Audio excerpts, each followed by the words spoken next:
Well, hello, Internet. A couple of days ago, I watched a video done by Brock Lawley, aka the Atheist Antidote.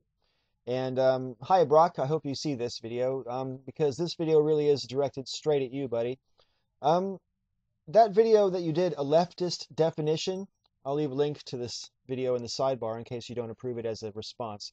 Um, and before anybody watches the main part of this video, you should pause when I'm done with my introduction and go and watch Brock's video if you haven't already done so, because unless you see Brock's video first, this video won't make any sense, okay?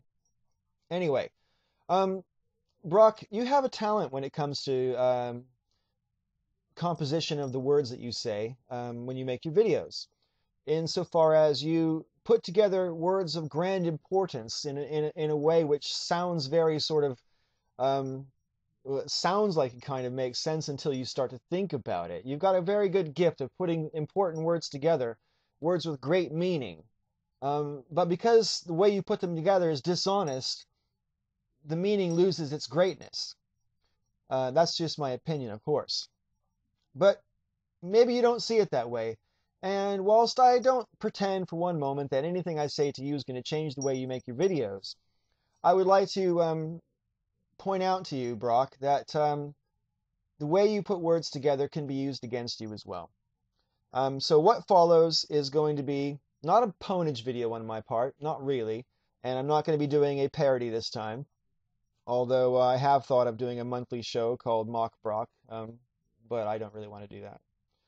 Anyway, so yeah, I am going to do a video that is, I'm sorry to say, I had to commit a little bit of plagiarism.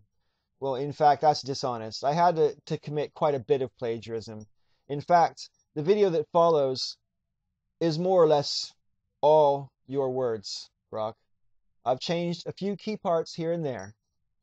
Okay? So, I just want to make this video for you, Brock, so that you understand, so that you can see just how stupid this stuff sounds when it's aimed at you instead of your adversary, okay?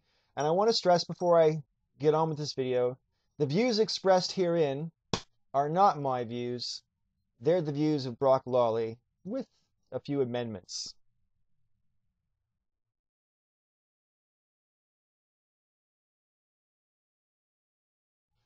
Today's right-wing Christian is faulty in theory and crippling in practice.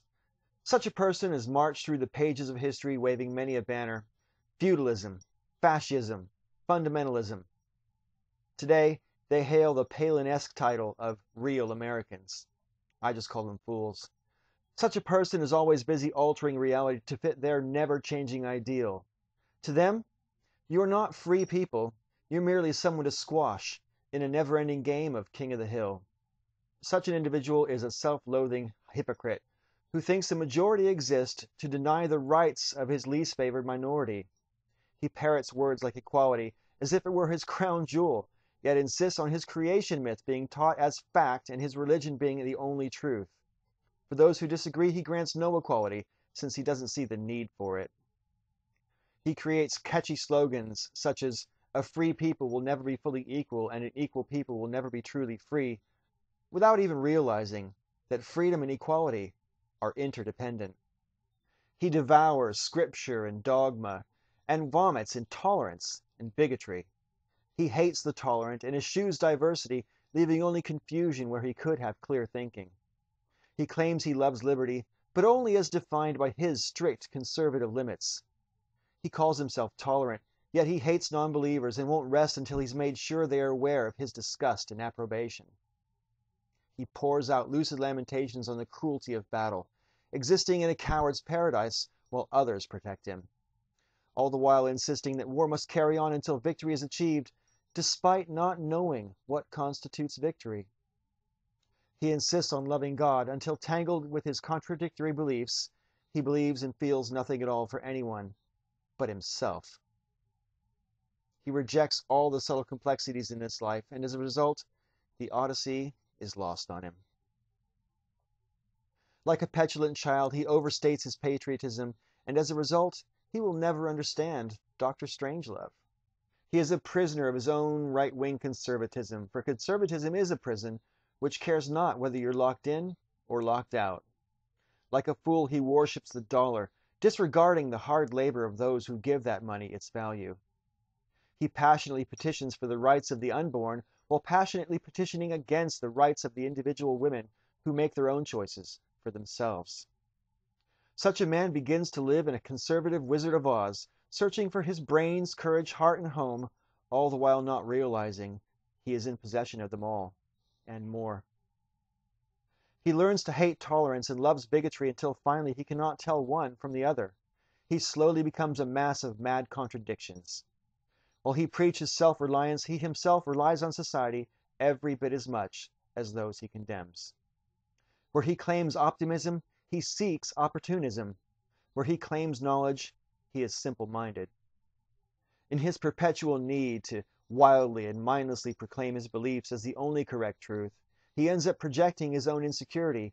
He ultimately defends bigotry instead of defending bigotry's victims. He is often so in love with his fictitious ideals that he ignores the evil hand that implements them. Though in a majority, the religious feel that they're an endangered species, seizing on each and every criticism of his beliefs as proof of his persecution, the right-winger professes his love of kindness and peace, and yet any stick is good enough to beat the non-believer with. His words and many attacks are a web of self-contradicting riddles, and he defends Christianity as if the message of Jesus is insufficient to stand on its own. He claims his religion falsifies evolution, yet cannot show how it does, and he claims his religion is the only one to give meaning to existence. And in the process, his vision is stripped so that he sees the lives of non-believers as meaningless. In one breath, he claims God so loved the earth, while in his next breath, he condemns non-believers to eternal damnation. My friends, if left unchecked, we will watch our future dissolve like salt in a weakened, tasteless, right-wing broth, lacking spice, substance, and flavor, making you want to spew it out of your mouth. You are, right now, as you listen to me, the miners looking at a canary's dead corpse, and long after change is left in the darkness and hope has been crushed by defeatist fatalism, the facade of false certainty will erode before your eyes, just like a country that is no more.